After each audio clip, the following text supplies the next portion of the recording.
Wala ka na bang nakalimutang bilhin, Nick? Bilhin mo na lahat habang nandito pa tayo sa palengke. Baka mamaya, pagdating sa bahay, saka ka maghahanap ng kulang sa lulutuin mong nilagang baboy. Wala na sigurong kulang dito sa mga pinamili ko. Ay hindi, wala pa pala akong bawang. Ha? Akala ko ba nilaga ang lulutuin mo? Bakit naman may bawang? Igigisa mo ba ang nilaga? Hindi ba yun nilalagyan ng bawang? Sa pagkakaalam ko, hindi. Sandali, ikaw ba ang buntis? Bakit parang ikaw ang naglilihi? Mukhang ibang panlasa mo ngayon Hindi ko rin alam Ni hindi ko nga alam kung paano maging ama. Gusto lang kitang ipagluto ng pagkain ngayon. Hay nako, ayan na naman po siya. Nagdedesisyon na naman ng bara-bara. Hoy, wala tayo sa bahay Malayo-layo itong palengke. Kaya siguraduhin mong kumpleto ang rekados mo sa lulutuin mong ulam. Maiksi pa naman ang pasensya mo. Ang bilis-bilis uminit ng ulo. Hindi na magiging mainitin ang ulo ko ngayon, no? Masaya na kasi ako. Talaga ba? Bakit naman? Kasi mag-asawa na tayo. Hindi ako makapaniwala na kasal na tayo, Aiza. Parang kailan lang. Nauhuli lang kitang namimitas ng santol. Tapos ngayon, asawa na kita. Inungkat mo na naman yan. Hindi ko yun makakalimutan dahil yun ang dahilan kung bakit tayo mag-asawa ngayon. Doon tayo nagkakilala. Ang galing mo nga Akala ko pa naman, sa inyo ang puno ng santol na sinusungkitan mo. Nagpaalam pa ako sa'yo noon kung pwedeng manghingi ng bunga. Naalala ko pa habang tumatakbo ko kasi palapit na yung may-ari ng santol.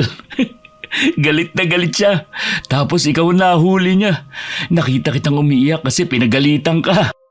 Buisit ka kasi Hindi naman pala sa inyo ang puno ng santol. Ang lakas ng loob mong akyatin. Pabida ka lang pala sa akin noon. Pinahamak mo pa kami ng mga kaibigan ko. Sorry na nga. Binalikan naman kita, di ba? Hindi mo ako binalikan, no? Nahuli ka ng tatay ko. Kasi pinahagilap talaga kita. Galit na galit ako sa'yo Gusto talaga kitang gantihan nun. Kaya ako nagsumbong sa tatay ko. Oh, yun tuloy. Marami tayong naipabarangay nung may-ari. Pasaway ka kasi Hindi pwedeng kami lang ang ipapabarangay. Dapat kasama ka. Ay, ang bilis pala ng panahon, no? Ngayon, magkakaanak na tayo. Tumahimik ka na nga. Tsaka, tigilan mo na nga yung ginagawa mo. Kanina ka pa Nakakaya sa mga tao. Panay ang haplos mo sa tiyan ko. Anong masama ron? Mag-asawa naman tayo. Tsaka may masama ba sa ginagawa ko? Hindi ba, baby? Kapag sumagot yung anak mo, bahala ka. Ikaw talaga Mas okay nga yun Nasa sinapupunan pa lang, marunong na siyang magsalita. Loko ka talaga. Halika na nga. Huwag ka nang bumili ng bawang. May tanim ang kapitbahay natin. Pwede tayong sa kanya na lang bumili. Mas mura dun. Sige, umuwi na tayo at baka abutan tayo ng kateriga ng araw. Masakit pa naman sa balat at sobrang init.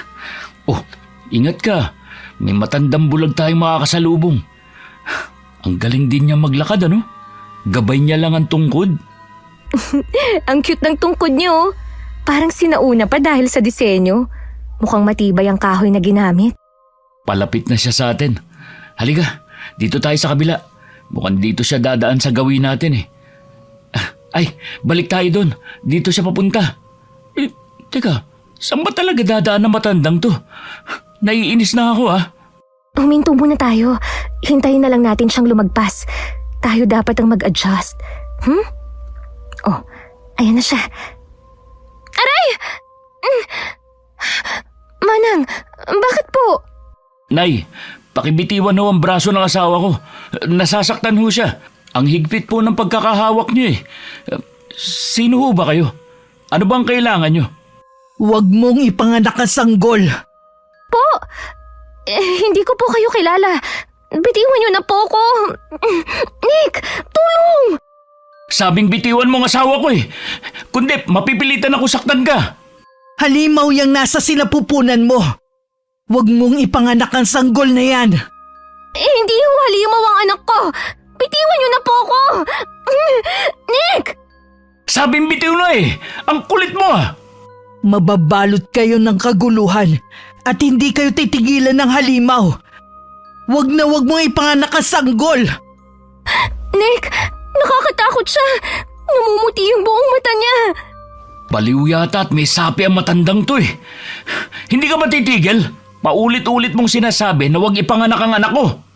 Hindi mo yan anak. Anong hindi? Ako ang una at huling lalaki sa buhay ni Aisa. At hindi ako halimaw. Anong pinagsasabi mo, ha? Sinasabi mo bang masama ako? Hindi mo anak yan. Anak yan ng halimaw. Kampon ng dilim. Nangahawa ka na naman eh. Sinabi ng bitiwan mo ang asawa ko. Nick! Sorry po. Napalakas ko ang pagtulak ko sa inyo. Hindi ko naman sinasadya eh. Itayo mo siya, Nick. Please lang. Halina po kayo. Aalalayan ko na po kayo makatayo. Ito po ang tungkod nyo. Pasensya na po talaga. Kayo kasi, bigla na lang kayong sumisigaw at nagagalit. Huwag mong ipanganak ang bata. Hindi yang gawa ng tao. Gawa yan ng kampon ng kadiliman. Mababalot ng takot ang mga buhay ninyo. Natatakot na ako, Nick. Sumasakit tuloy ang tiyan ko. Umalis na tayo rito. Sige na. Halika na. Hindi pa rin siya tumitigil. Nakakatakot na ang mga sinasabi niya. Huwag mo na lang isipin ang sinabi niya. Sa tingin ko, may sakit siya sa pag-iisip. Kaya siguro ganyan siya. Hindi naman totoo mga sinasabi niya eh. Ako magpapatunay nun. Kahit na pinapakalma si Aisa ng kanyang asawa, ay hindi pa rin siya mapakali. Natatakot siya na baka nga totoo ang sinasabi ng matanda. Madalas siyang magbasa ng mga libro at comics. Nabasa niya na may ilang matatanda ay kayang makita ang mga bagay na hindi nakikita ng normal na tao. Dahil na rin sa bangungot na naranasan niya ilang buwan nang nakakalipas, ay lalo siyang nangamba. Kumalma ka lang, Aisa. Hindi naman totoo ang sinabi ng matandang yun eh. Alam mo sa sarili mo yan. Oh, itong tubig. Uminom ka muna. Paano kung magkatotoo ang mga sinabi niya? Paano kung anak nga ng halimaw ang nasa sinapupunan ko, Nick? Tumingin ka nga sa akin. Mukha ba akong halimaw? Hindi ako halimaw, Aisa. Normal akong tao. At kahit alamin mo ang background ng angkan ko, wala kang malalamang halimaw kami. Oo, halimaw talaga ang tatay ko. Pero hindi literal na halimaw. Halimaw ang ugali niya. Saka halimaw kami sa sobrang pagkagwapo. Kaya sigurado akong lalaking gwapo ang anak natin. Gusto ko pa ng tubig. Sige, kukuha kita. Naririnig ko pa rin ang sigaw ng matandang yun sa isip ko. Anong gagawin ko? Hindi kaya totoo ang bangungot kong yun? Hindi pwede. Hindi pwede. Hindi yun totoo. Pero paano kung totoo nga? Natatakot na ako. Oh, ito na ang tubig mo. Kalma ka lang, ha? Hindi yun totoo. Wala ka naman naging karelasyon bukod sa akin, hindi ba? Wala. Ikaw ang first and last boyfriend ko. Kaya nga imposibleng mangyari, okay? Natatawa na naaawa ako sa'yo. Hay nako, babe. Sigurado naman akong malinis kang babae, hindi ba? Anong ibig mong sabihin? Kasi ako, aaminin ko, hindi ikaw ang una ko. Pero ikaw naman ang huli. Ako lang ba talaga ang naging karelasyon mo? Bakit parang kunya-question mo ko? Ikaw na rin ang nagsabi na ikaw ang una ko. Bakit parang may ibang kahulugan ng tanong mo? Wala naman akong ibig sabihin. Kaya nga sinasabi ko sa iyo na kumalma ka lang. Kasi nga, hindi naman totoo ang sinasabi ng matandang yun, di ba? Bakit ka naman magre-react ng ganyan kung hindi naman totoo? Parang pinagbibintangan mo ako ah. Hindi ako nagtaksil sa'yo kahit kailan. Ikaw nga tong babaero eh. Ilang beses na kitang nahuhuli na niloloko mo ko. Yan na nga ba sinasabi ko eh. Ang mga babae talaga mahilig magbaliktad. Bakit kasi ganyan ang tono mo? Parang sinisisi mo ko. Hindi kita sinisisi, okay? Ang gusto ko lang ipaintindi sa'yo na wala kang dapat ipangamba kasi nga hindi totoo. Natatakot lang kasi ako na baka maniwala sa kanya ang mga tao kapag pinagsabi niya yun. Baka iba ang isipin ng mga kapitbahay sa atin. Ayokong dumating sa ganung punto na pinagtitinginan tayo at pinagchichismisan. Kung yan lang ang inaalala mo, ipahinga mo yung isip mo. Sigurado naman akong walang maniniwala dun. Sa itsura nun, naku, kahit ipusta ko pa ang mga daliri ko sa paa, walang maniniwala sa mga kwento nun. Kaya wag ka nang umiyak. Sumasakit tuloy ang puson ko. Ayan na nga ba eh, na-stress ka siguro, pati ang bata nakaramdam ng stress mo. Magpahinga ka na muna. Magluluto lang ako ng pagkain natin, ha? Tatawagin na lang kita. Oh, halika, aalalayan na kita. Dahan-dahan lang sa paglalakad. Napanatag ang loob ni Aiza nang sabihin yun ni Nick. Itinuon na lamang niya ang atensyon sa pagbabasa ng libro matapos nilang kumain. Sinasayaw ng malamyos na preskong hangin ang kanyang itim at tuwid na buhok. Kung minsa'y napapalingon siya sa harapan ng kanilang bahay. Wala kasi silang katapat na bahay. Ang tapat ng bahay nila ay daan patungo sa kakahuyan. Kinagabihan, sa kasarapan ng kanilang tulog, ay nakarinig si Aiza ng mahihinang tawa. Kasunod nun ay ang paggalaw ng mga kagamitan sa loob ng bahay. Nagulat siya nang makarinig ng mga yabag sa sahig ng kanilang silid na sa tingin niya ay mula sa maliliit na nilalang. Bago gisingin ang asawa, ay nakita niya ang dalawang maliliit na nilalang na mabilis na tumatakbo papunta sa ilalim ng kama. Nick, gising! Nick, Toy, gising! Kumising ka! Ano ba yun? Tutulog yung tao eh. May nakita akong duwende. Duwende? Oo, Sus! Guni-guni mo lang yan. nakita ko nga. Nakita mo ba yun? Nilaglag yung pulbos natin. Pusa lang yan. Maraming ligaw na pusa rito. May inampun ka pa nga mula sa mga ligaw na yun eh. Matulog na muna tayo please. Huwag ka muna mambuisit. Natatakot nga kasi ako. Ayun na naman. Nakita mo yun? Ha? Tumakbo na naman yung isa. Ano yun? Nakita mo na? Sabi ko sa'yo may kakaiba nga eh. Tuwende nga yun. Parang ang duwende. Ang bilis lang tumakbo kaya hindi ko gaano nakita. May nagbukas ng radyo natin sa sala. Natatakot na ako, Nick. Peste namang mga nilalang to. Sa kasarapan talaga ng pagtulog ko. Baka naman pwedeng ipagpabukas nyo na. Nilipat-lipat niya yung istasyon sa radyo. Dito ka lang. Saan ka pupunta? Titignan ko lang. Dito ka lang. Natatakot na ako eh. Diyan ka lang. Akong bahala. Huminto ka muna. Saglit lang. Pakinggan mo. Parang may nabubuong salita sa kalilipat niya ng istasyon. Di yan na si Ya? Nandiyan na siya. Sino? Mukhang may ibang nandito sa loob ng bahay natin. Naririnig ko ang mga yabag niya sa sala papuntang kusina. Ako rin. Naririnig ko. Diyan ka lang. Huwag mo akong iwan dito. Ligtas ka rito. Hindi tayo pwede magkasama. Paano kung magnanakaw yan? Ano yung hinuhugot mo sa ilalim ng kama? Bakit may tinago kang asarol dyan? Panghampas sa magnanakaw. Huwag kang lalabas dito ha. Lord, huwag niyo po sana kaming pabayaan. Lalo na ang baby ko sa tiyan.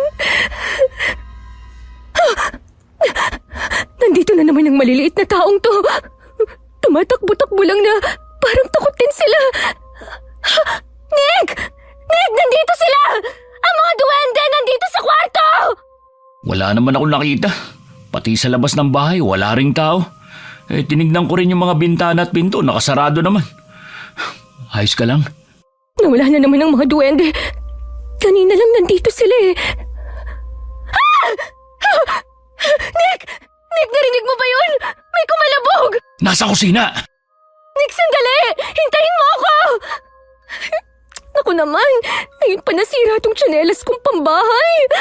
Nick! Nick, hintayin mo ako! Natatakot ako dito! Sasama ako! Ay, nasaan na yun? Anong nangyari dito? Halos nalaglag na lahat ng mga gamit natin sa kusina. Hindi na maganda to. Nick, nakikita mo ba ang nakikita ko? Hindi naman ako namamalikmata, no?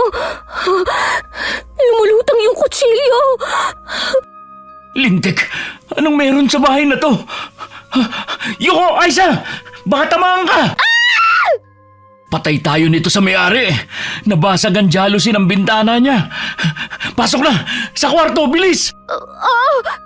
Dito ka lang sa kwarto, ha? Nasaan na ba yung holy water ko? Dito ko lang yun nilagay sa drawer ko, eh. Anong hinahanap mo? Yung holy water na dala ko lagi. Nakita mo ba? Ito ba? Itinago ko to sa drawer ko eh. Nakala ko kasi pabango ang laman. Salamat. Diyan ka lang. Sasabuyan ko lang ng holy water ang kusina natin. Lord, please. Huwag po niyo kaming pabayaan.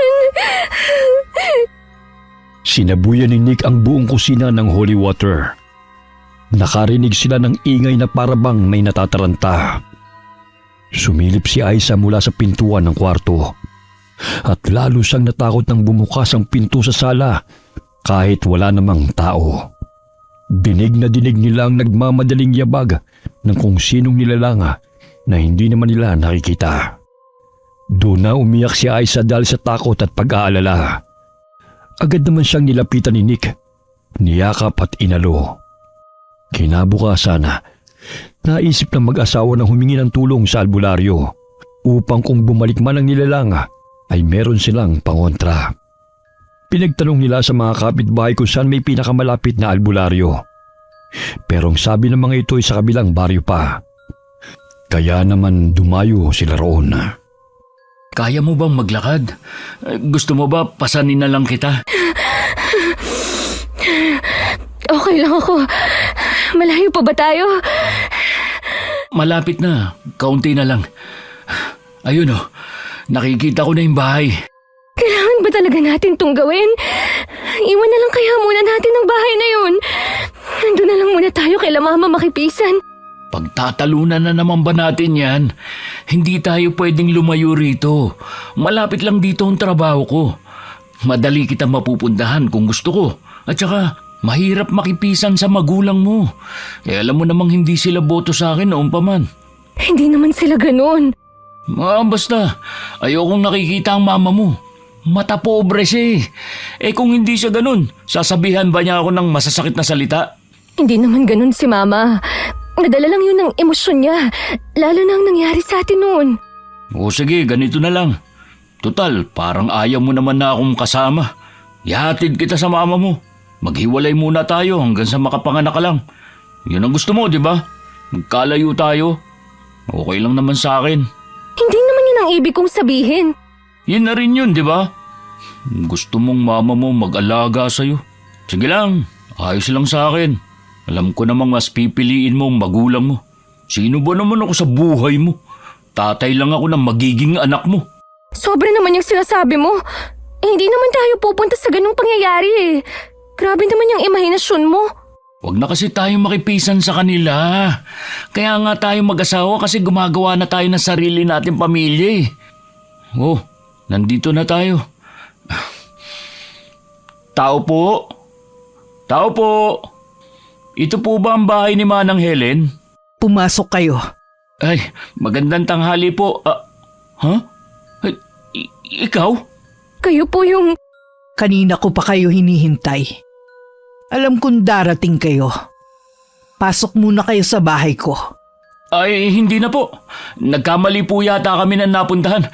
Tara na, babe. Alis na tayo. Ako nga ang albularyong hinahanap ninyo. Wala na kayong ibang malalapitan kung hindi ako lang. Albularyo ho pala kayo. Kahit hindi ako nakakakita, alam kong natatakot ka base sa tono ng boses mo. May kailangan ka bang ikatakot sa akin? Nick, umuwi na tayo. Sige na.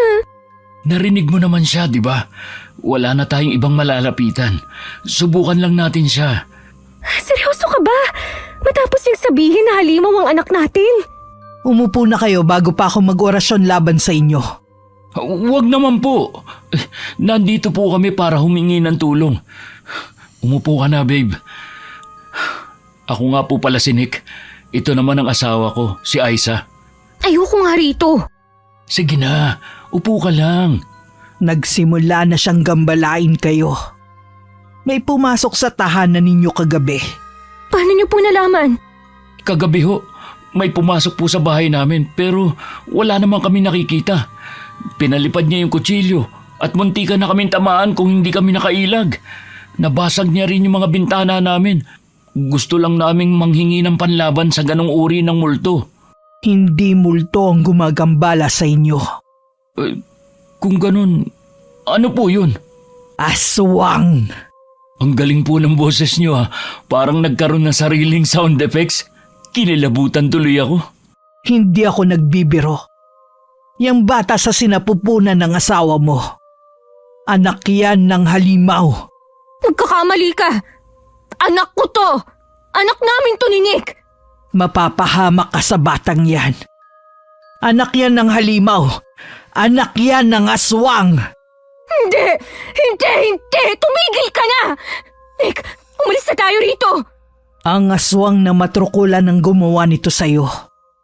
Binubuntis niya ang mga babae. At kalaunan ay kinakain niya ang sanggol. Mas masarap para sa kanila ang mga sanggol na hindi pa pinapanganak. Hindi kanya tatantanan hanggat hindi niya nakukuha ang pagkain niya. Tumigil ka na sabi eh! Huwag mong lasunin ang isip ko! Hindi to anak ng halimaw! Anak namin to! Tama nga si Aiza. Nagsayang lang kami ng oras dito. Hanggang kailan mo ba sasabihin hindi namin anak ang batang pinagbubuntis ng asawa ko? Kung ayaw ninyong maniwala, wala akong magagawa. Gusto ko lang tumulong sa inyo. Ngunit kung mamasamain ninyo, hindi ko ipipilit. Hindi nyo nakikita ang matrukulan dahil hindi sila nakikita. Kung aswang man ang gustong kumain sa anak namin, bigyan nyo na lang kami ng pangontra. Pero wag na ninyong ipilit ang gusto nyo. Dahil sa totoo lang, hindi ako kayang lokohin ng asawa ko. Wala siyang kakayahang gawin ang sinasabi nyo. Hindi kailangan magtaksil ng asawa mo para lang mabuntis ng matrukulan.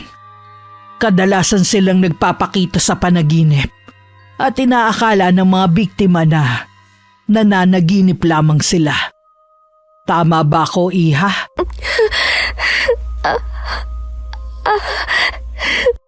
Tama na. Lalo lang yung ini-stress ang asawa ko eh. Aalis na ho kami.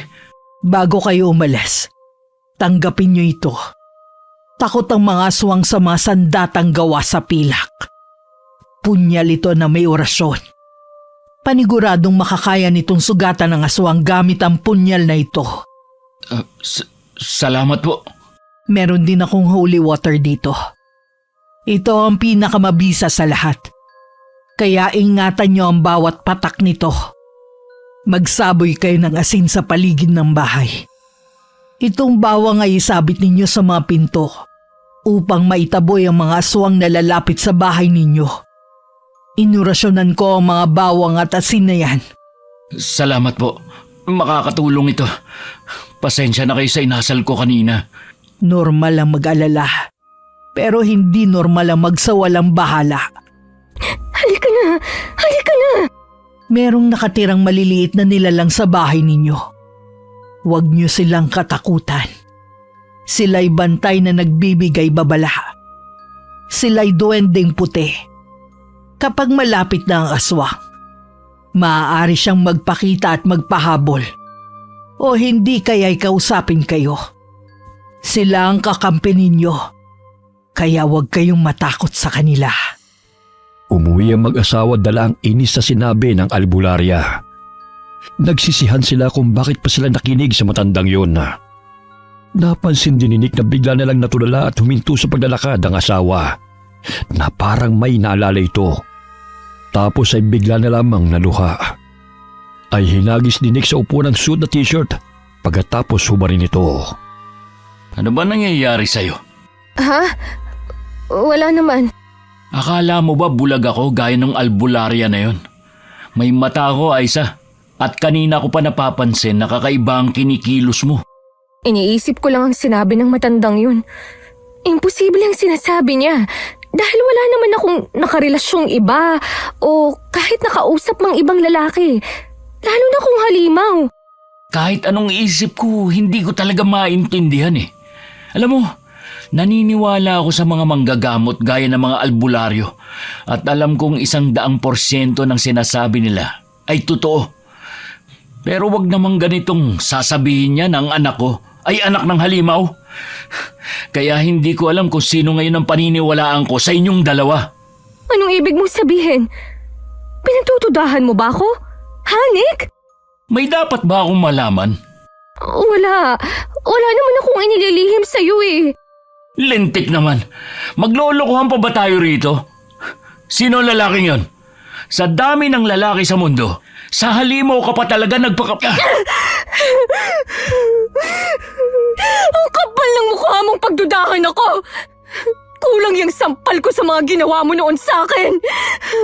Hanggang ngayon binabalikan mo pa rin yan? Sa bagay, ganyan nga pala kayong mga babae. Hindi kayo makalimot. Uulit-ulitin nyo lahat. Palagi na lang. Kaya ba nangyari to, Aisa? Gumanti ka ba sa mga ginawa ko? Anong pinagsasasabi mo, ha? Umamin ka na lang kasi sa kasalanan mo. Anong aaminin ko ay wala nga. Palibasa gawain mo. Kaya takot ka sa sarili mong multo. Malinis ang konsensya ko, Nick.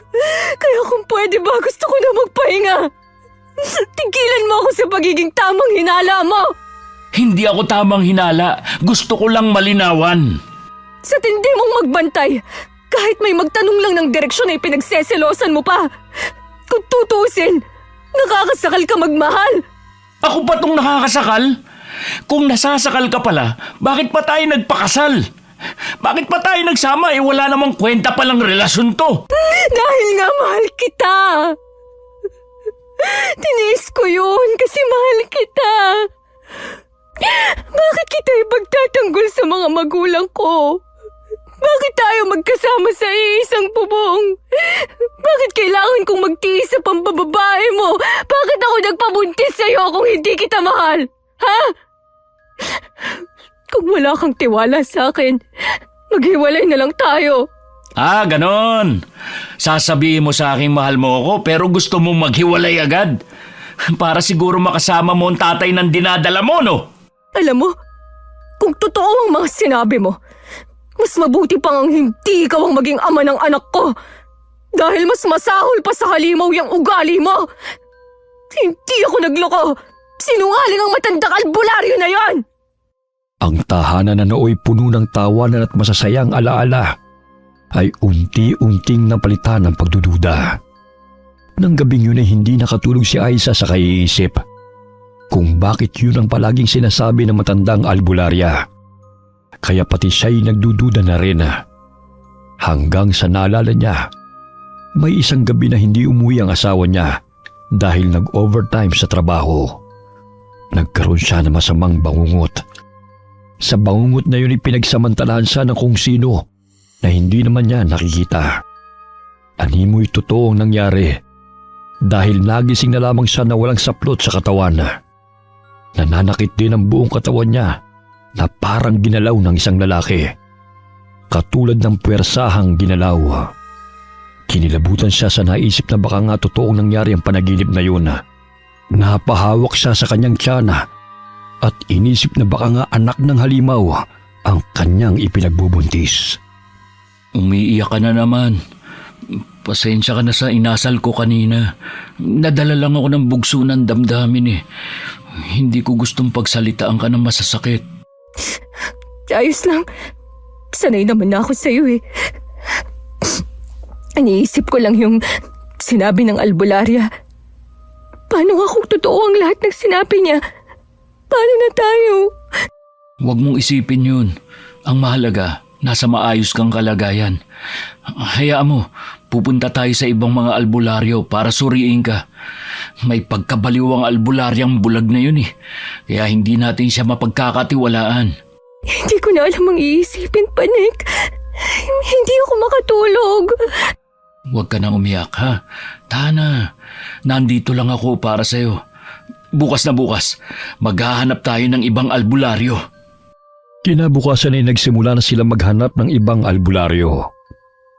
May ilan silang nakausap, ngunit iisa lamang ang tugon ng mga ito.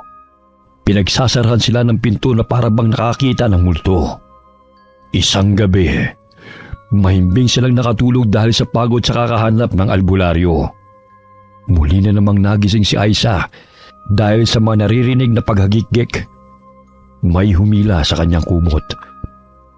Pagdilat niya ay nakita niya ang dalawang malilit na nilalang. Nakatunghay ito sa kanya, kaya napabangon siya. Ginising niya ang asawa, ngunit umungo lamang ito bilang tugon. Sino ka? Anong kailangan mo sa akin? Huwag kang matakot. Ako si Vera. Ito si Ernon, ang asawa ko. Asawa? Ano ba ang kailangan nyo? Bakit nyo ako kinakausap? Sino ba kayo? Paano kayo nakapasok dito? Mga duwende kami. Oo, alam ko. Papanawan yata ako ng ulirat dahil sa takot sa inyo eh. Bakit pa kayo nagpapakita sa akin? Makinig ka. Nandito kami para paalalahanan ka. Natutuwa kami mag-asawa dahil magkakaroon ka na ng anak. Bagay na hindi namin magawa dahil hindi kami mabiyayaan. Nandito kami para sabihan ka. Nababalaan ka namin palagi kapag malapit na siya. Siya? Sino siya? Ang ama ng pinagbubuntis mo. Huwag kang magbiro ng ganyan. Kinikilabutan ako sa sinasabi mo eh. Anak ni Nick ang batang ito. Nandiyan na siya. Kailangan na namin magtago. Masyado siyang malakas. Basta, yung pulbos o harina ang tutulong sa inyo para makita siya. Sandali! Saan kayo pupunta? Naloko na. Saan na ba yung holy water? Kailangan ko pang tumayo. Ay, ayun! Nakuha ko rin. Dito lang ako sa sulok ng kwarto muna magtatago. Sige, lumapit ka. Hindi ako mangingiming wisikan ka ng holy water ng paulit-ulit. Bakit pa ayaw magising nitong si Nick? Natatakot na ako. Nick! Nick! Kahit batukan ko siya, hindi pa rin nagigising ang lokong to. Parang mantika naman kung matulog. Biglang bumukas ang pinto ng silid. Lumakas ang hangin at naramdaman ni Aiza ang presensya ng hindi nakikitang aswang. Mahigpit ang kanyang hawak sa holy water at sinabuyan niya ang pwesto kung saan niya naramdaman ang halimaw. Narinig niya ang malakas na atungalang matrukulan na animoy pinipilas na papel. Nagising si Nick ng dahil doon. Ano yun? Nandito na naman ba siya? Nick! Kanina pa kita ginigising! Nandito na naman siya! Paanong nakapasok ang aswang na yun? Napakarami nating pananggalang sa pinto. Nasaan na siya? Nasang kang halimaw ka? Huwag kang duwag! Magpakita ka sa akin! Nick! Nick! Okay ka lang? Sino ka ba? Bakit kailangan mong sakali na tiragis ang asawa ko? Ako ang harapin mo! Huwag mong sasaktan ang asawa ko! Ako na lang! Lumayo ka, Aiza! Kumuha ka ng mga pangontra! Dali! Duwag kang aswang ka! Hindi mo ba ako kaya? Palagi ka na lang nagtatago! Sumusuntok lang sa hangin si Nick, pero wala siyang tinatamaan. Hindi siya makalaban sa halimaw na sinasabi ng albularyong yun. Pinubugbog na siya. Diyos ko, anong gagawin ko? Kailangan ko siyang tulungan. Baka mapatay niya si Nick. Pero paano? Tama, yung pulbo. Yun nga pala yung sabi ng duwende. Aiza! Salamat sa pagsipa ng pulbo, Vera.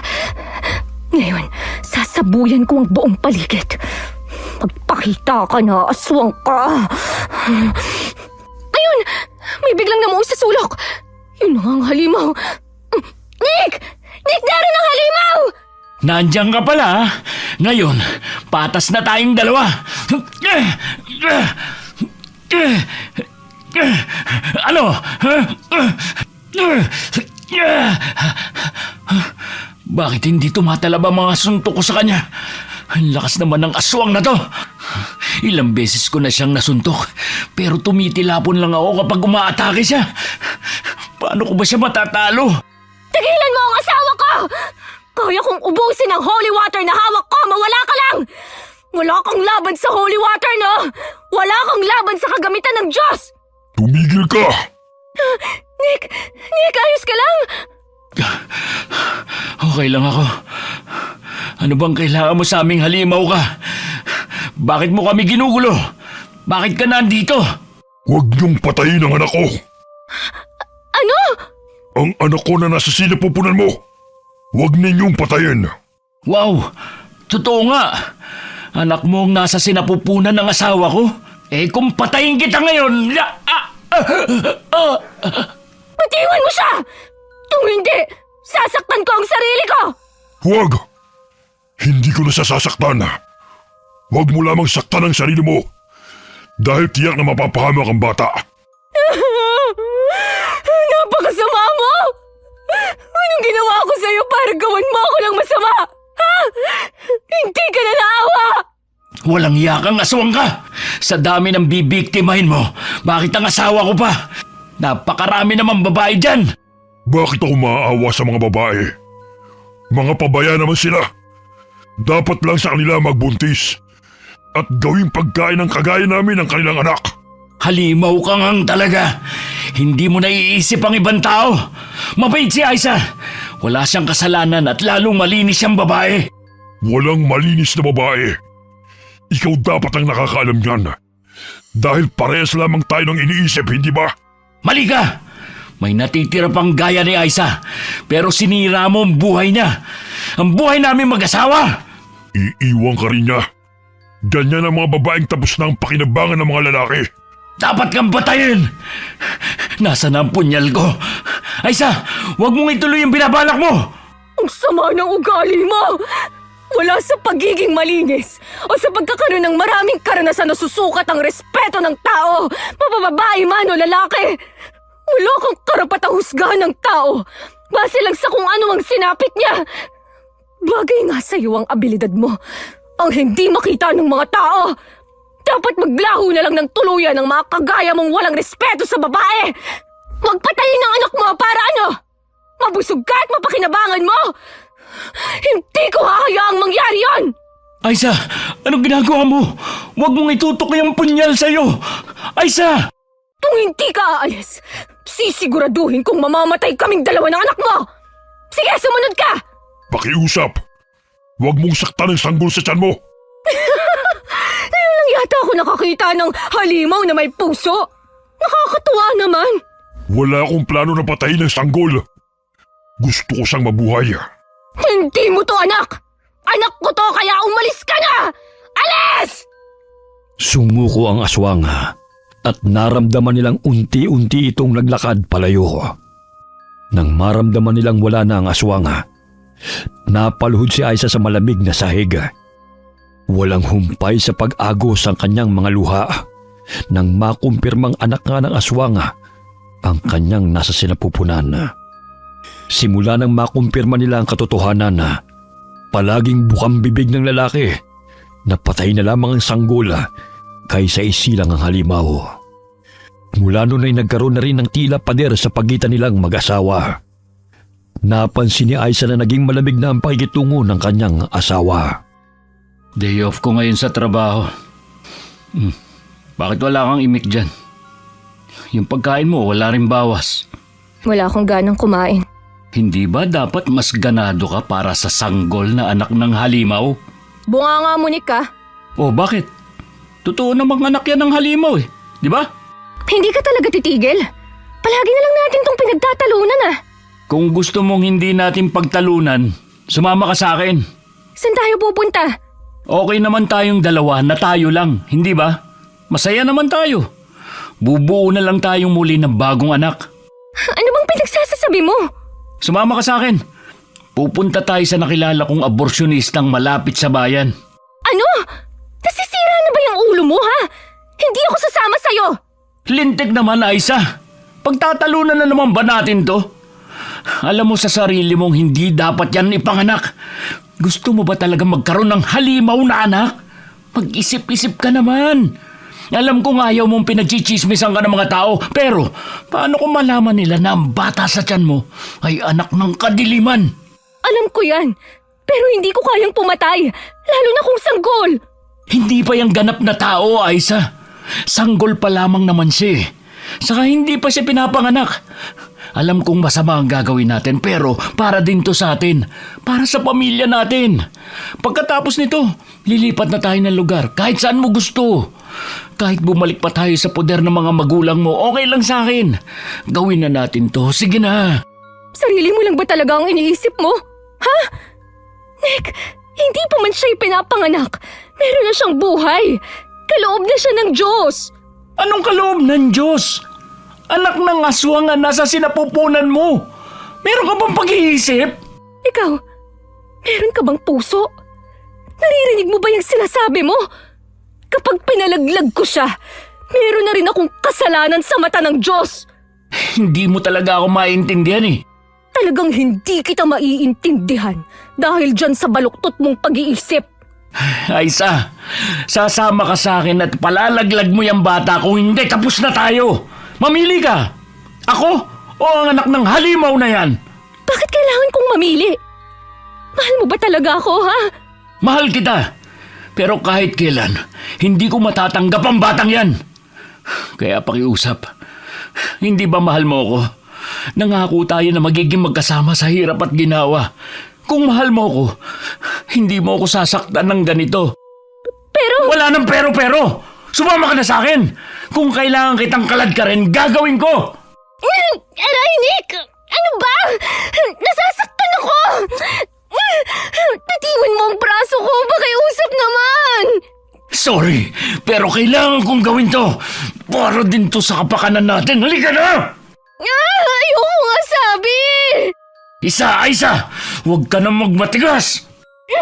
Bitiwan mo ako! Halika na sabi! Nasa labas na tayo ng bahay! Pagpatuloy na natin to! Hindi ninyo kailangan humantong sa pag-aaborsyo. Aling Helen, Ikaw na namang albularya ka? May paraan pa bukod dito. Hindi ba kayo nagsabi na huwag niyang ipanganak ang bata? Bakit parang nag-iiba kayo ng desisyon? At saka paano niyo nalaman na dito kami nakatira? Punong-puno ka ng galit sa puso, Nick. Kaya siguro hindi ka makapag-isip ng tama. Bitiwan mo ang asawa mo. bitiwan na! Ayan na! Binitiwan ko na nga, di ba? Maaari bang tumuloy sa bahay ninyo, Vera? Vera? Sino si Vera? Baliw nga yata talaga matandang to eh. Itiko mo yung bibig mo o tuluyan ko yung isasara. Pasensya na po. Pasok na po kayo. Sandali po. Kilala niyo si Vera? Siya ang orihinal na nakatira sa bahay na ito. Teka lang, sino ba yung Vera na yan? Bakit hindi ko kilala? Siya ang maliit na nilalang na tumatakbo palagi sa bahay natin. At binibigyan tayo ng babala kapag dumarating na ang aswang. Bakit hindi ko yan alam? Pati ba naman yan inilihim mo sa akin? Hindi ko inilihim sa'yo.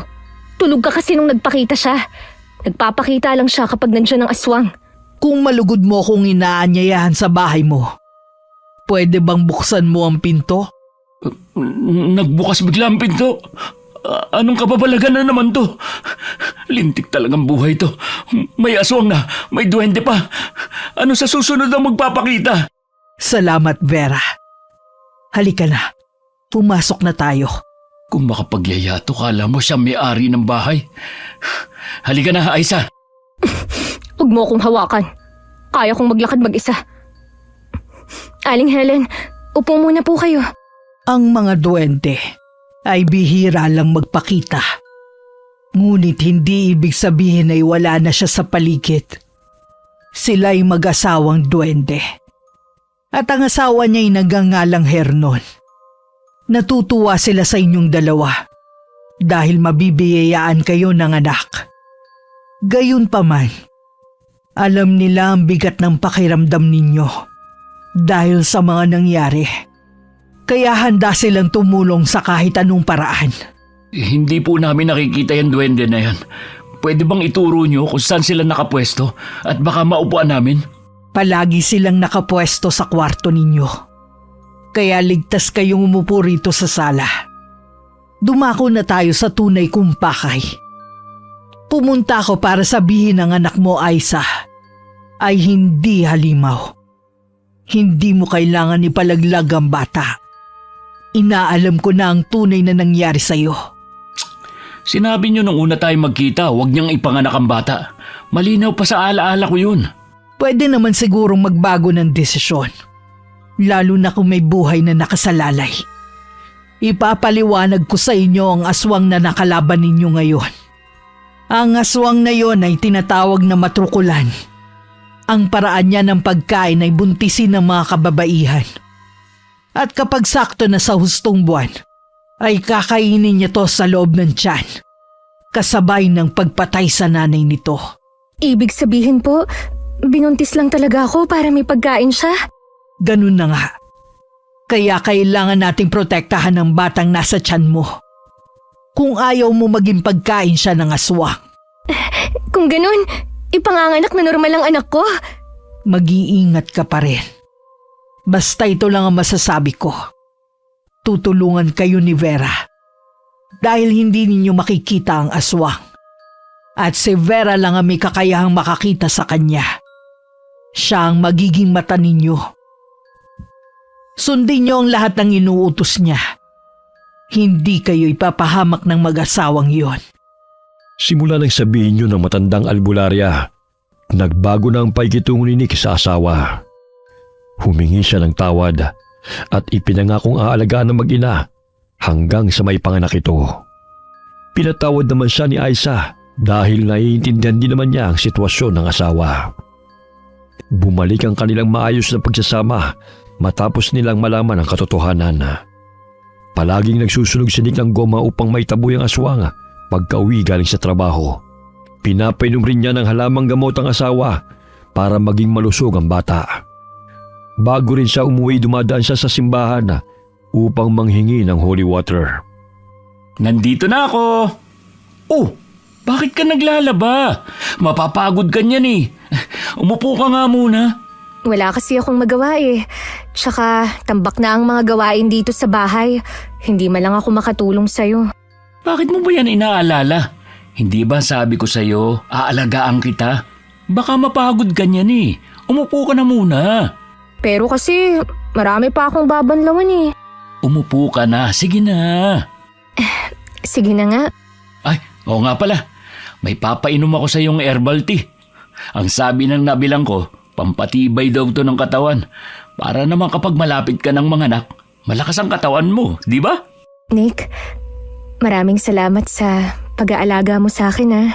Hindi mo kailangan magpasalamat. Ginagawa ko to kasi ganun kita kamahal. O ito, nilagay ko na sa baso. Inumin mo na. Teka, bakit parang kakaiba ang amoy? Hindi ko yata gusto yan. Ha? Natural lang na ganyan ang amoy ng mga herbal tea. Naku, paano yan? Ang mahal pa naman ng biligur yan. Tsaka sabi ng binilang kong buntis din, epektibo raw yung pampalakas ng kapit ni baby. O sige, tatapong ko na lang. Wag na, iinumin ko na lang. Kung para naman sa anak ko yan walang problema. Tama, para din to sa future niyong dalawa. Kaya sige na, ubusin mo ha. Sige, inumin mo pa. Damihan mo ang pag-inom. Ang pait ng lasa, grabe. Huwag ka nang bibili niyan ha. Mas maayos pa yung pinapainom mo sa akin noong nakaraan kesa dyan Pasensya na, nakalimutan ko nag-iiba pala ang panlasa niyo kapag buntis. Bigla tuloy akong inantok ngayon. Baka epekto yan nitong halamang gamot. Kailangan mo na talaga magpahinga. Ako nang bahala sa labahin natin. Gigisingin na lang kita kapag kakain na tayo. Hindi ka kasi pwedeng malipasan ng gutom Nick, nagpapasalamat talaga ako sa walang sawa mong pagtulong sa akin. Kahit na alam nating Iyang ka na naman sa drama mo. Tapos na tayo dyan. Nagkapatawaran na nga tayo, di ba? Halika, bubuhatin na kita papunta sa kwarto. salamat talaga. Kahit mabigat ako, binubuhat mo pa rin ako. Kakaiba na yung mga sinasabi mo. Nagdideliryo ka na ba?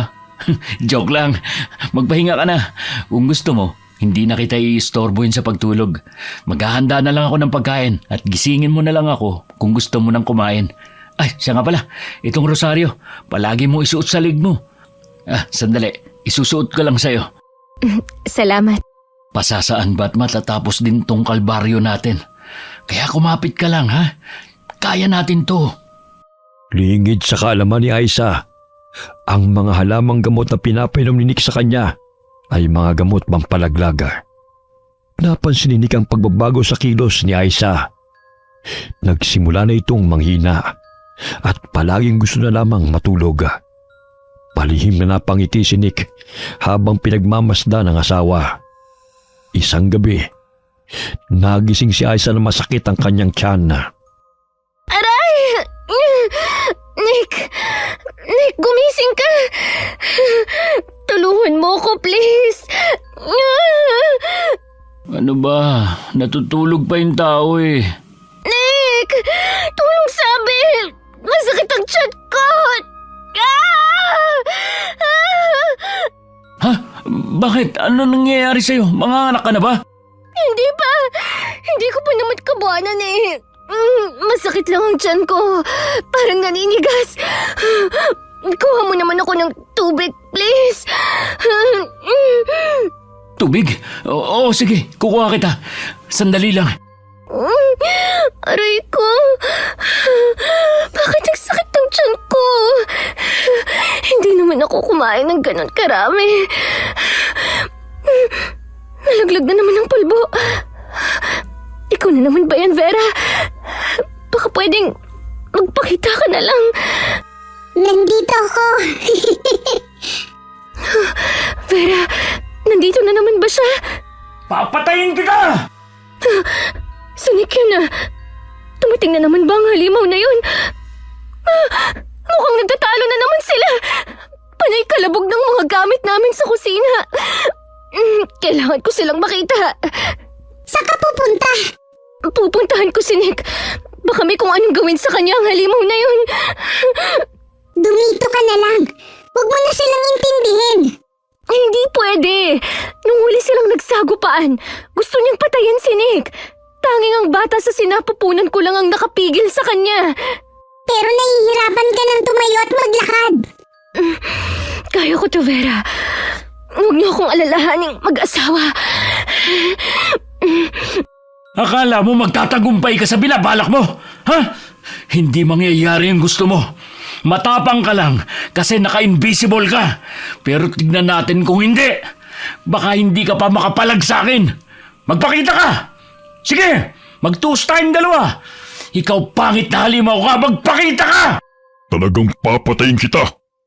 Sa ating dalawa. Ako ang tinatawag mong halimaw. Pero ang totoo, ikaw ang mas halimaw.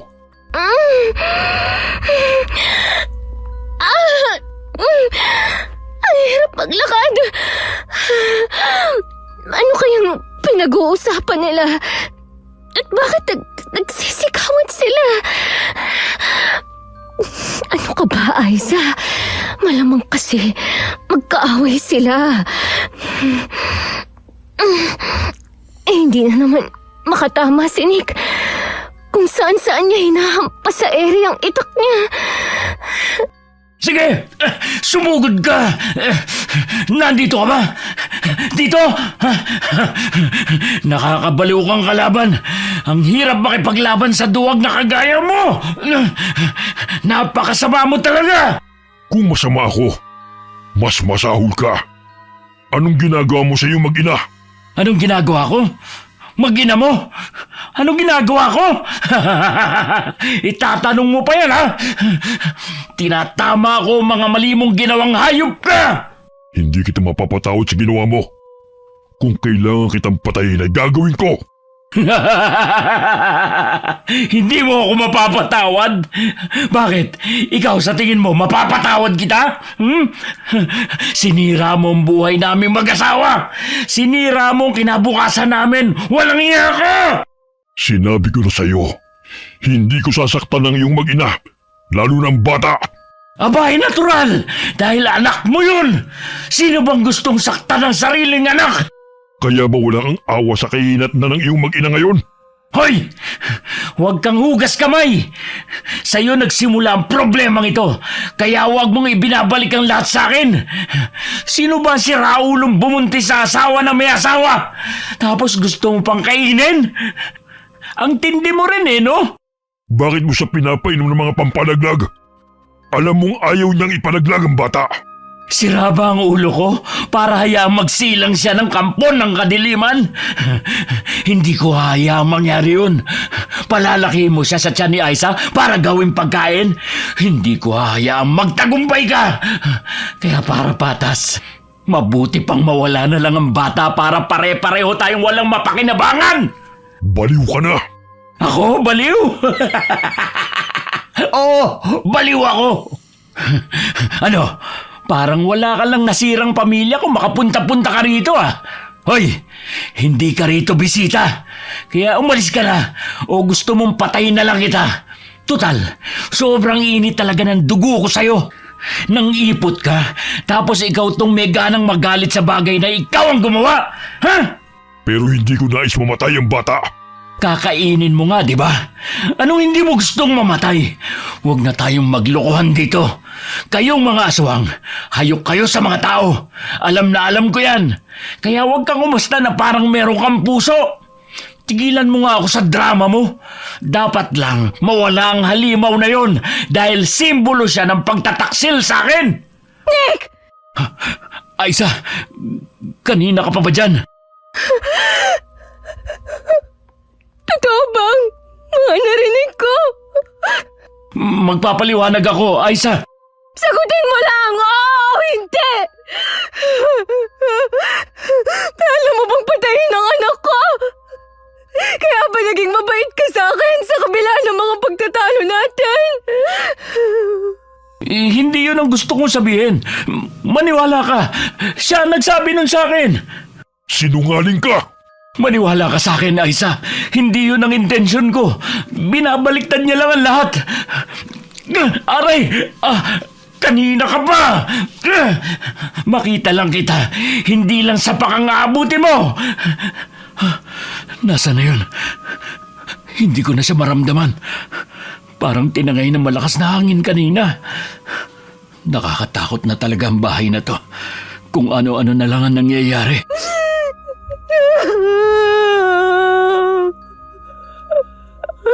Naniwala ako sa'yo.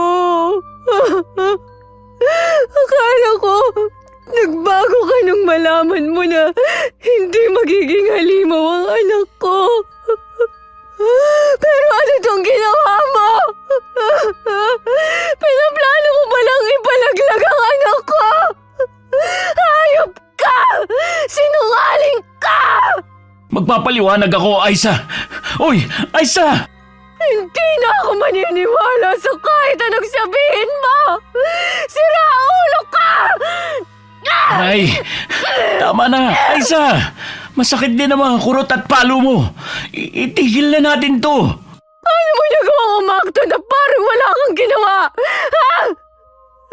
Paano mo pumatay ng inosenteng bata na hindi pa lumalabas sa mundong ito? Napakasama mo! Ay, tumigil ka na nga. Pikampi ka na ako sa'yo Kung hindi ka lang buntis talagang... Talagang ano? Sige, ituloy mo! Sasaktan mo rin ako! Pagbubuhatan mo ako ng kamay, ganan! Ha? Hindi ako natatakot sa'yo! Simula ngayon, magkalimutan na tayo! Iiwan na kita! Huwag naman, Aiza. Pag-usapan natin to. Wala ka ba talagang utak, ha? Sinira na yata ng galit yung puso mo! Alam mo ba kapag pinagpatuloy mo ang pagpapainom mo sa akin ng gamot, hindi lang ang baby ang mawawala. May posibilidad na ako rin. Papatayin mo rin ako. Hindi ko intensyong mamatay ka. Hindi yun ang gusto ko, maniwala ka. Pero yung nasa sinapupunan mo, oo, aamin ako. Ayaw kong panganak mo yan. Kung nakinig ka lang sana sa akin na ipalaglag na yan, hindi na tayo aabot sa ganito. Hindi na tayo aabot sa ganito? Naririnig mo ba ang sinasabi mo, ha? Bakit ganyan ang ugali mo? Hindi kita maintindihan. Yan ang dahilan kung bakit tayo nagtatalo ngayon. Dahil hindi mo ako maintindihan. Sige nga, anong gusto mong gawin ko kung sakaling panganak mo yan? Tanggapin ko na parang wala lang ang lahat? Na parang hindi ako iniputan sa ulo? Sinabi ko na sa'yo bago tayo ikasal, gusto ko ng maayos na pamilya, ng buo. Yung ikaw, ako, at ang magiging anak natin, hindi ng anak ng iba. Alam mo, buhay ko, Aisa. Galing ako sa watak-watak na pamilya. Nangako akong hindi muling mangyayari yun sa akin. At nangako akong hindi magiging katulad ng tatay mong walang kwenta. Pero ano? Naging kagaya ka niya. Baka nga mas malala pa. anong gusto mong gawin ko? Tumawa na parang baliw? Nangarap ako ng maayos na pamilya. Pero nasira lang dahil sa pesteng aswang na yan na binuntis ka pa. Tapos gusto mo alagaan ang batang dahilan ng pagkasira ng mga plano ko? Nick, maniwala ka, naiintindihan kita. Pero hindi solusyon ang pumatay ng batang walang kasalanan. Nahihirapan din ako. Tinitimbang ko rin kung anong dapat kong gawin. Pero hindi ko kayang pumatay. Kasalanan yun sa Diyos. Mas kasalanan sa Diyos ang ipanganak mo yan. Ang pagsilang pa lang yan, malaki ng kasalanan. At ikaw, makasalanan na rin dahil ikaw ang nagdala sa kanya. Nick! Ang sakit ng tiyan ko! Hindi ako makagalaw. Lalong sumasakit kapag kumikilos ako. Aisa, ano nangyayari sa'yo? Teka, may dugo. May dugong dumadaloy sa hita mo. Nick! Pakiusap! Tulungan mo ako! Maawa ka sa akin! Kumalma ka lang. Sandali lang. Sandali. Dadaling kita sa albularyo. Tatawag lang ako ng tricycle. Diyan ka lang. Sa sobrang taranta sa nakita, ay naisip ni Nick na dalhin ang asawa sa albularyang Bulaga. Pagkarating nila roon, ay agad naman silang tinulungan ng albularya kasama ng kanyang mga anak. Si Hector, isa sa mga anak ni Helena, ang siyang palaging nauutusan ni Helen upang tulungan siya. Habang ginagamot ni Helen si Aisa, ay panay naman ang pagpapakita ni Vera dahil sumama siya sa pagpunta roon. Iniwan niya sa bahay ang kanyang asawa para balutan ng pananggalang na kapangyarihan ng bahay. Nanay, siya po ba yung duwending puti na sinasabi niyo sa akin? Oo, mabait siyang tagapangalaga ng mag-asawa. Nagbibigay siya ng babala kapag nandyan na ang aswang. Ano ba sinasabi niyo? Hindi ko kayo maintindihan eh. Hindi ko nakikita yung Vera na sinasabi ninyo. Ayaw niyang magpakita sa'yo. Dahil masama raw ang naging asal mo. Duwag ka raw. Hindi ko na alam kung saan pa ako lulugar sa inyong lahat. Maayos na ba ang kalagayan ng asawa ko? Maayos na siya ngayon. Parating na ang matrukulan. Maghanda na kayo ng mga kapatid mo, Hector. Opo, Nay. Kunin mo ang mga sandata na nilagyan ko ng orasyon. Nakatago ang mga ito sa ilalim ng higaan ko. Opo, Nay.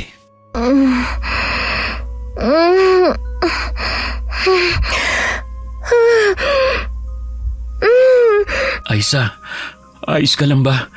May masakit pa rin ba sa'yo? Medyo masakit pa rin. Pero hindi kagaya ng dati.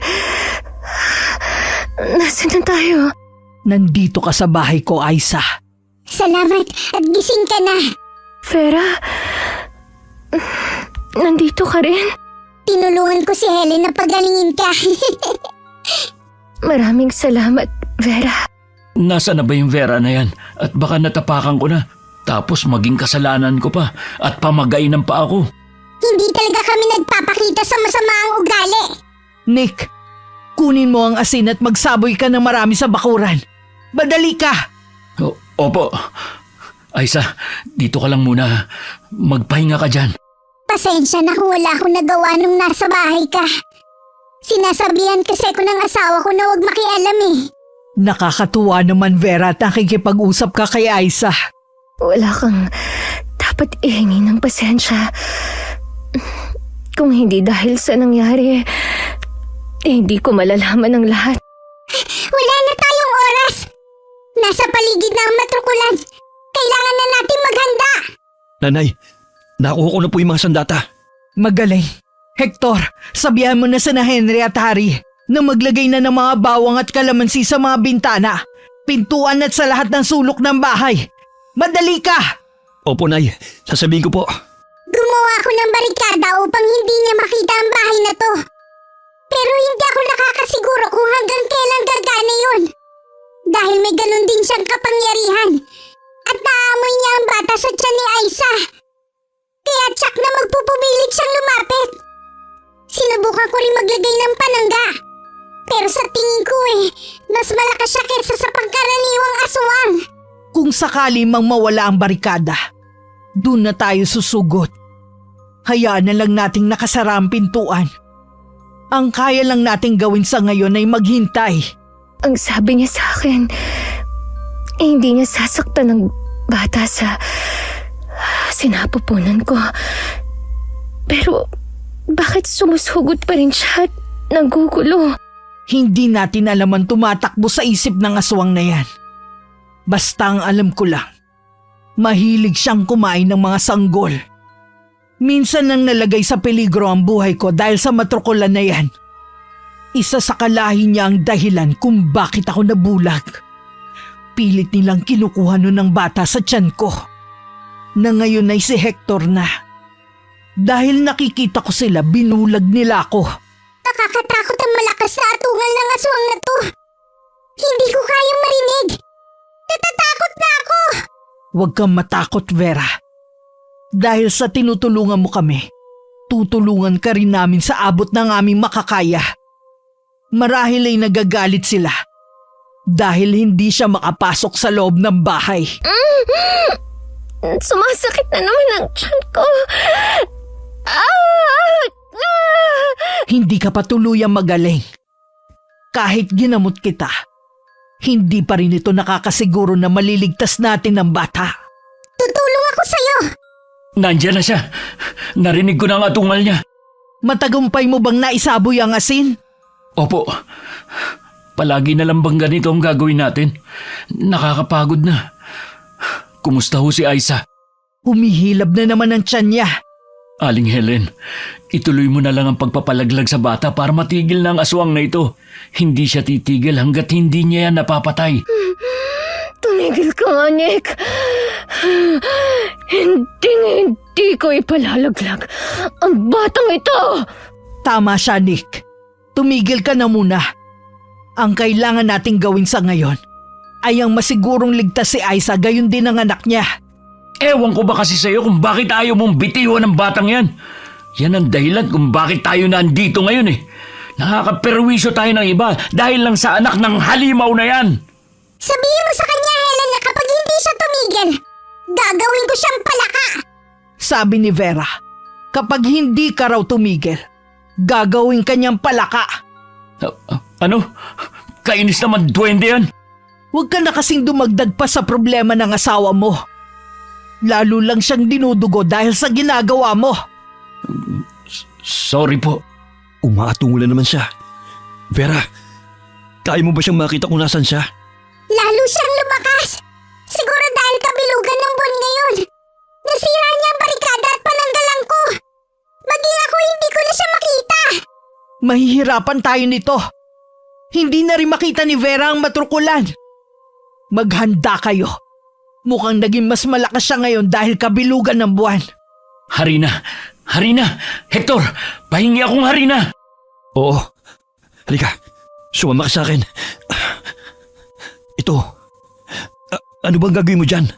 Isasaboy ko ang arena sa buong paligid para makita natin siya. May namumuhari na ron. Ayun na siya mismo. Henry! Harry! Sabuhin niyo ng katas ng kalamansi na may diniktik na bawang! Bilisan niyo! Hindi tumalab ang mga pangontra. Inaatake niya na tayo. Lagot na. Naihagis niya ang dalawa kong kapatid. Hindi ko na alam kung may laban pa tayo rito.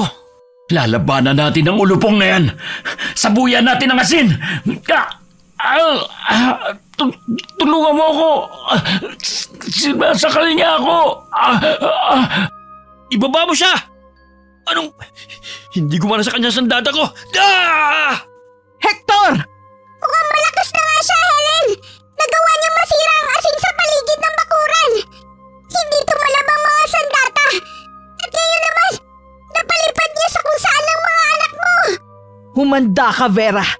Mukhang malakas na nga talaga siya. Kailangan natin protektahan si Aiza. Sinik, nasaan? Ayun! Pinubugbog na siya ng matrukulan. Huwag mo nang intindihin ang asawa mo! Wala naman siyang kwenta! Hindi pwede. Tulungan niyo siya. Pakiusap. Tulungan niyo ang asawa ko. Sige na. Asawa ko pa rin si... Aiza! Aiza!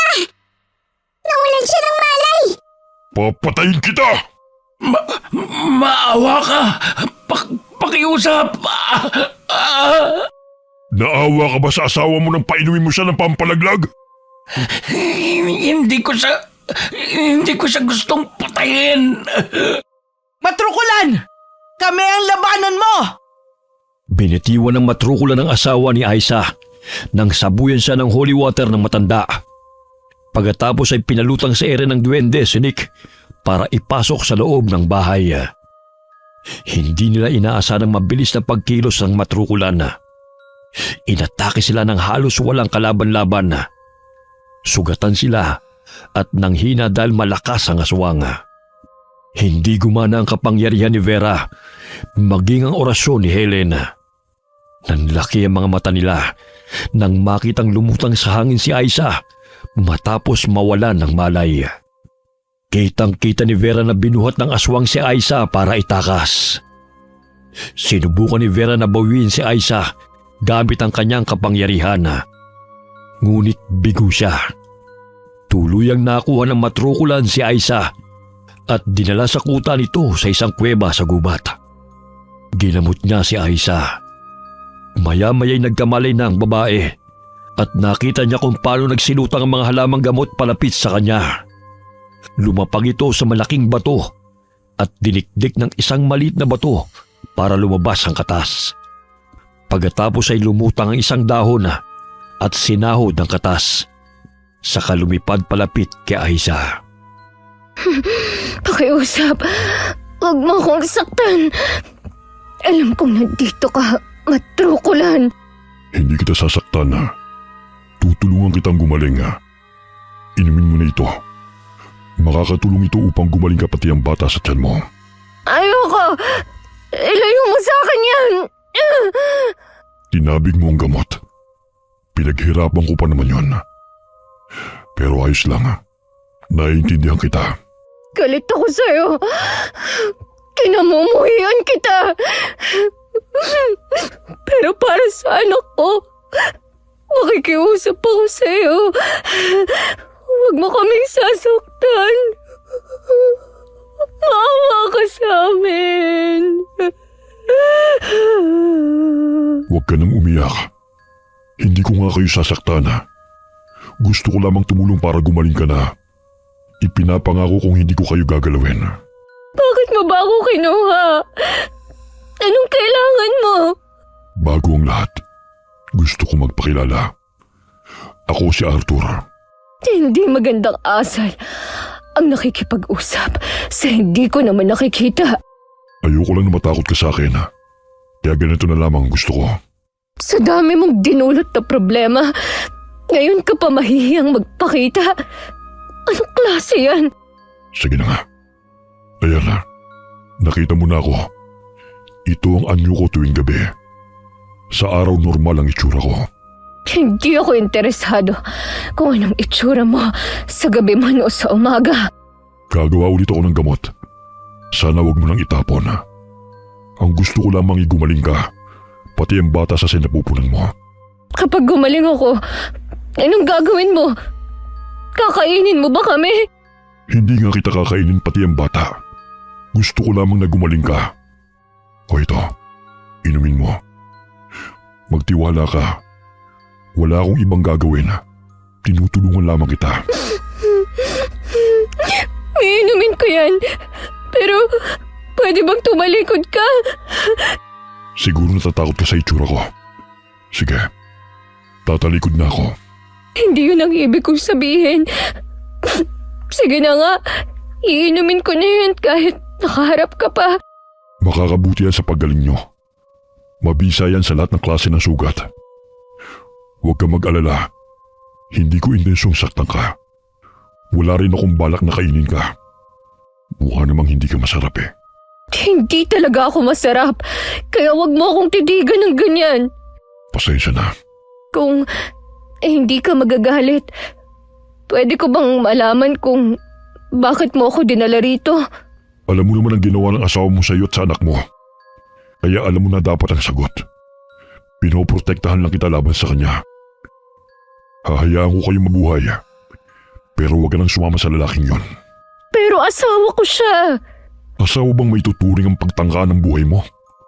Alam mo bang ang huling pinainom niya sa iyo delikadong halaman? Hindi yun gamot kundi lason na. Mabuti na nga lang at mukhang malakas ang resistensya mo. Nalabanan mo pa ang lason na. Sa tingin ko, dahil sa duwending si Vera, siya ang gumamot sa akin. Tsaka si Aling Helen. Bakit hindi mo na lang ako ibalik kay Aling Helen? Maaalagaan niya ako. Hindi ko alam kung magtitiwala ako kay Helena. Galit siya sa lahi namin.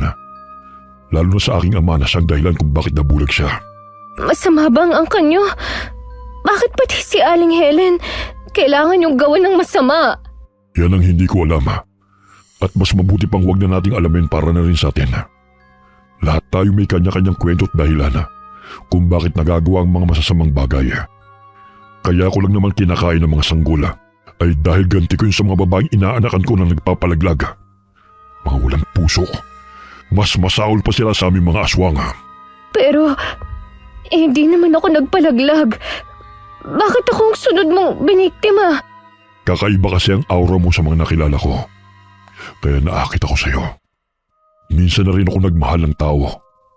Akala ko mahal niya rin ako. Sa kabila ng pagiging iba ko sa lahat. Pero halang pala ang kaluluwa ng babaeng yon. Bakit? Ano bang ginawa niya? Nalaman ko nagpapabundi siya at binibenta ang sanggol sa mga mayayaman. Akala ko mahal niya ako. Dahil lang makita niyang totoo kong itsura. Hindi siya natakot. Yung pala, nagpanggap lang pala siya na mahal niya ako. Nabuntis ko siya. Pero nalaman kong tunay na motibo niya. Narinig ko na may kausap siya. Ibinulgar niya ang tungkol sa akin. At sinabi na kapag lumabas ang sanggol, ay baka kakaiba rin itong bata.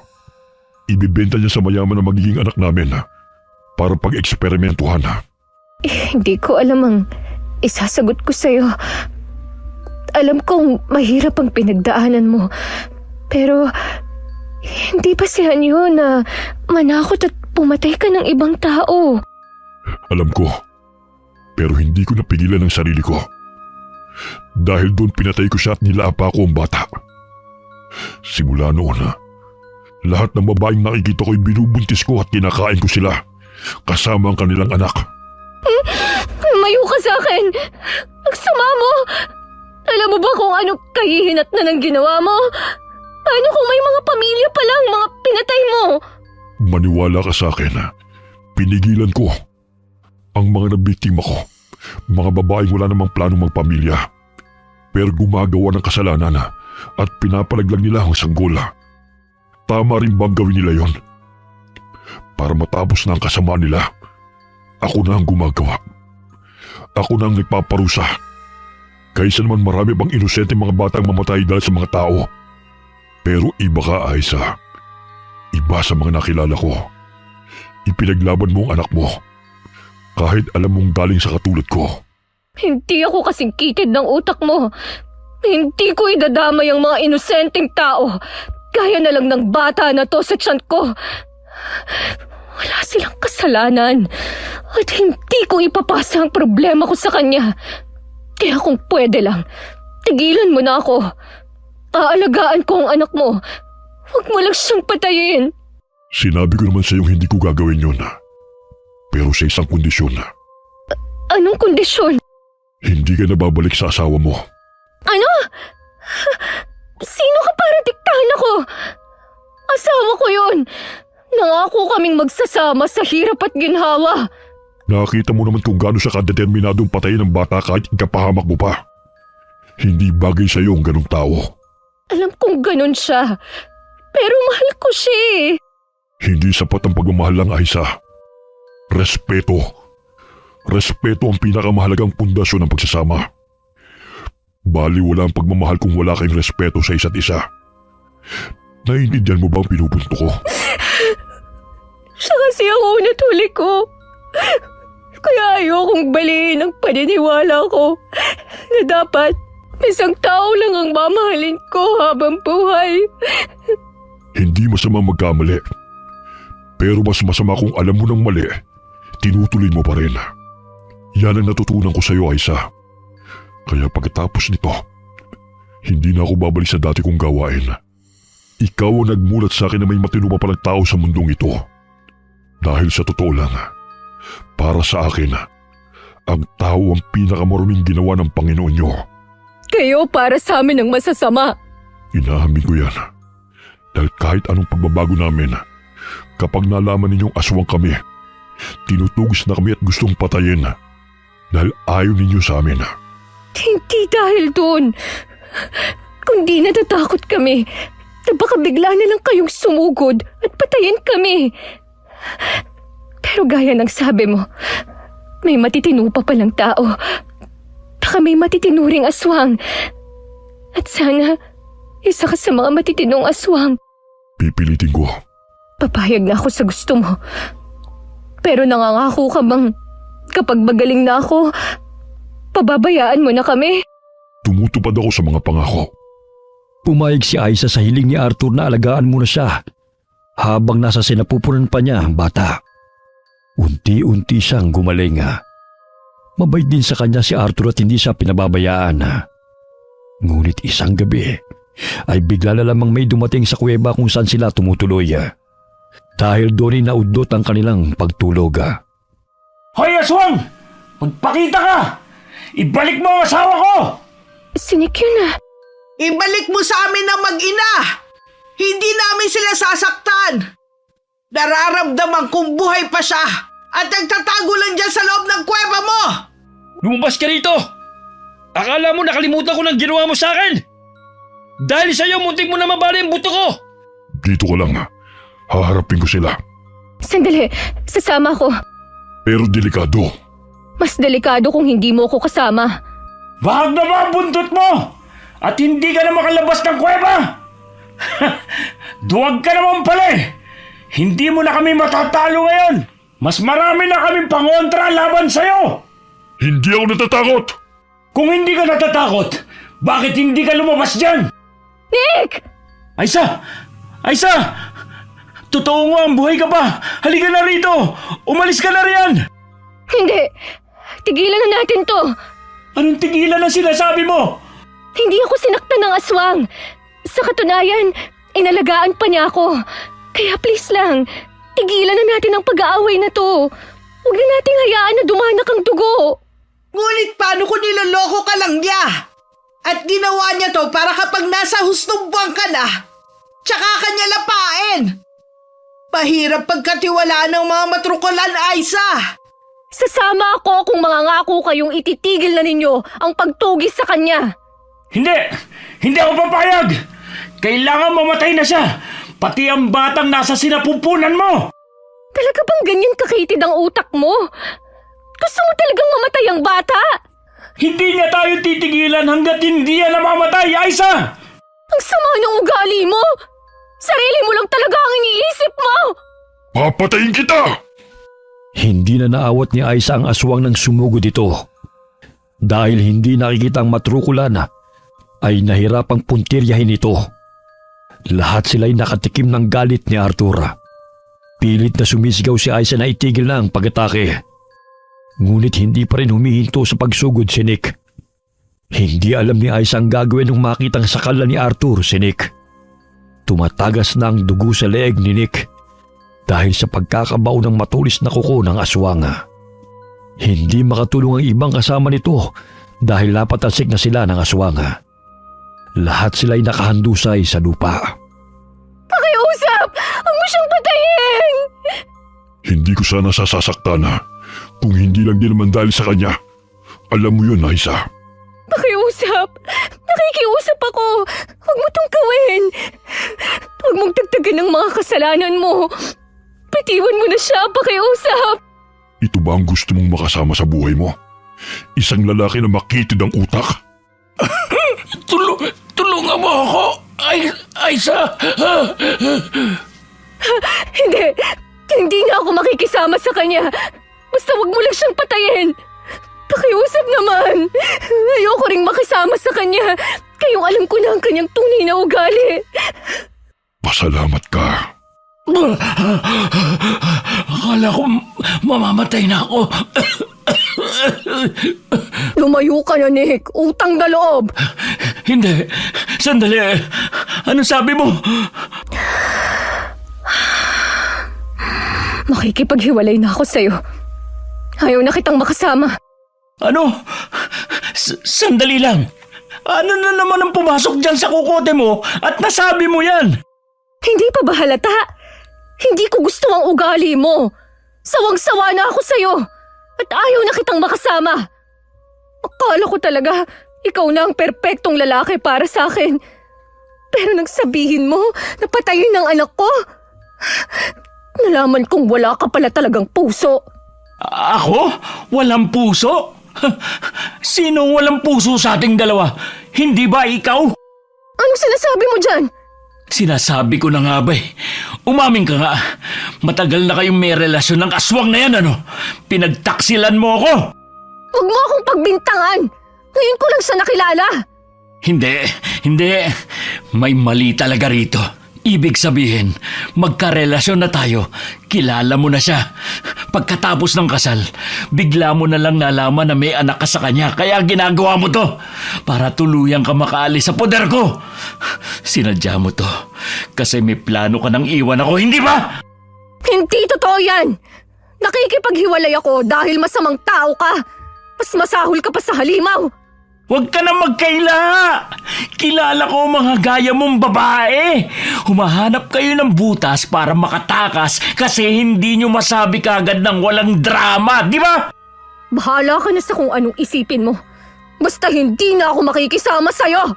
O sige, maghiwalay na tayo. Bakit? Sino ka ba? Kaya kitang palitan kahit 10 pa. Kala mo kung sinong malinis na babae pero pariwara na. Isa pang pang-aalipusta sa pagkatao ko. Hindi lang sampalang aabutin mo. Tama na, Aisa. Makakasama sa bata yung nararamdaman mo. Akala mo ba papayag akong maging masaya kayo? Kung iiwan mo lang din ako, mabuti pang mamatay na lang kayong dalawa. Sira ulo ka. Mas dapat kang mamatay. Arthur, wag! Bakit sinasakal mo na naman siya? Hector! Ang holy water! Mamatay ka na! Biglang nagsaboy si Hector ng tubig na hinaluan ng holy water na nakalagay sa pang-spray ng palay. Ikinalat naman yun ni Vera sa paligid gamit ang kanyang kapangyarihan para tiyak na masapul ng tubig ang aswang. Binitiwan ni Arthur si Nick at pansamantalang nagtago. Dahil sa pagkabiglay nakalimutan niyang protektahan si Aisa. Sinakal ni Nick si Aisa gamit ang kanyang braso habang nakatutok sa tiyan nito ang punyal na pilak na inihagis ni Hector sa kanya. Matapos mag-spray ng holy water, kinagat naman ni Aisa ang asawa kaya nakatakas siya sa bisig nito. Nick! Huwag mong sasaktan si Aisa! Nick! Sa aswang mo gamitin yan, hindi kay Aisa! Saan ka pupunta? Bumalik ka rito! Bitiwan mo ang buhok ko! Humarap ka sa akin. Akala mo makakatakas ka? Papatayin ko ang batang yan. Yan ang dahilan kung bakit tayo nagkakaganito. Kailangan niya mawala. Ha! Nick, wag mo siyang saksakin ng punyal! Hindi kita nakikita pero nararamdaman ko ang kilos mo!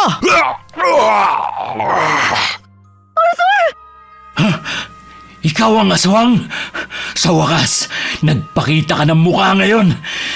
Hindi na ba tumalab ang pagiging invisible mo? Humarang ka pa talaga, ha? Akala mo kung sino kang bayani. Masakit ba? Dagdagan pa natin. Iuunday-unday ko sa'yo para damang-dama mo. Tumigil ka! Huwag mo akong diktahan! Kita mo na, kung wala kayong relasyon, bakit niya isasakripisyo ang sarili niya para sa'yo? Arthur! Arthur, wag kang mamamatay! Ayaw mo siyang mamatay? Kung gusto mo, sumama ka sa kanya! Ha! Teka, bakit hindi ko maigalaw ang kamay ko? Nawawalan ako ng hininga. Tulong! Pasensya ka na, Iha. Hindi kagad kami nakalapit. Napatumba kasi kami ng matrukulan. Pinahinto ko muna ang bunganga ng asawa mo. Gayon din ang kanyang katawan. Vera, pagalingin mo si Arthur. Nakikiusap ako. Pasensya ka na, Aiza. Hindi tumatalab ang panggagamot ko sa mga kauri niya. Hindi ko yan magagawa. Ayos lang. Ayos lang ako, Aiza. Huwag mo kong alalahanin. Hindi. Baka may paraan pa. Aling Helen, tulungan mo naman siya. Pasensya na. Hindi ko rin magagawa yan. Hindi ako pwedeng manggamot ng mga halimaw na gaya niya. Pero... Sa tingin ko naubos na ang kanyang lakas. Patawad sa inyong lahat na nagawan ko ng kasalanan. Aiza, palakihin at aligaan mong mabuti ang anak natin. Makakaasa ka. Pinapangako ko yan. Halika na. Mahina na ako. Mawawalan na ng bisa ang mahika ko. Lumayo na tayo. Hindi! Arthur! Nang makalayo sila'y bumalik sa pagkilos si Nick. Hindi pa siya nasayan sa nakitang pagkamatay ng aswang. Kumuha siya ng dinikdik na bawang na may katas ng kalamansi mula sa bag niyang dala. Isinaboy niya yun sa katawan ng aswang at binuhusan pa ng holy water. Dinig na dinig ang atungal na naghihingalong aswang kasabay ng paghihinagpis ni Aiza. Hindi napigilan ni Aiza ang kumawala sa pagkakahawak ni Helena at marahas niyang itinulak ang asawa para humarang sa katawan ng aswang. Tumigil ka na! Mas masahol pa ang ugali mo kaysa sa aswang na si Arthur. Kilabutan ka sa mga ginagawa mo! Wala na siya, Aiza. Pwede na tayo magsama ulit. Yang bata na lang ang problema natin. Hindi! Hindi ako sasama sa'yo kahit kailan! Simula ngayon, tinatapos ko na kung ano man ang namamagitan sa ating dalawa. Hindi ko kayang mabuhay no araw-araw mong pinagtatangkaan ang buhay naming mag-ina. Anak ko ang batang to. At mas pipiliin ko ang bata kaysa sa baliw na kagaya mo. Masama ka! Pero wala nang magmamahal sa kagaya mong disgrasyada. Lalo pa at halimaw yung anak mo. Ako na lang ang tatanggap sa'yo. Ako na lang ang makakaintindi sa'yo. Hindi mo ba naiisip? Paano ka na kung wala ako? Magiging tampulang ka ng chismis. Hindi ba't ayaw mo ng ganun? Kakayanin kong harapin ang mga kinatatakutan ko. Pero ang hindi ko kaya ay ang makita ka araw-araw. Hindi na kita mahal. Tagal ko na dapat ginawa to eh. Hindi pala kita mahal. Awa lang pala ang naramdaman ko.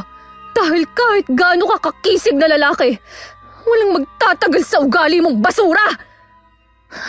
Ngayon, alam ko na kung bakit ka iniiwan ng mga taong minamahal mo. Aisa, hindi mo kaya na wala ako. Kaya ko. Binigyan na kita ng pagkakataon, pero sinayang mo.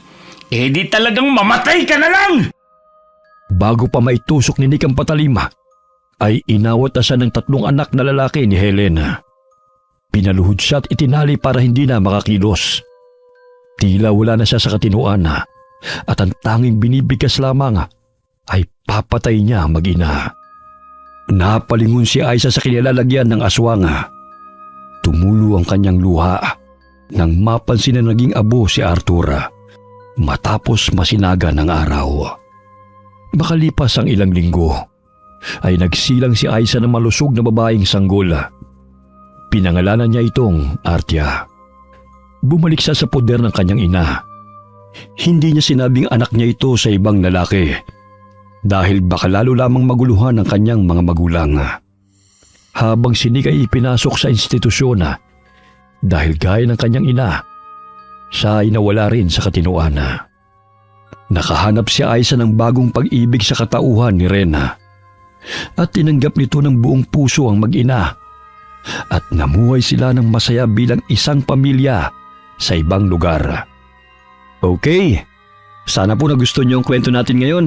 Shout out po tayo kay Crisaline de la Cruz from Saudi Arabia. Hi kay Honey Love Sweetman from Bahrain. Hi kay Mamiliana Nalugon.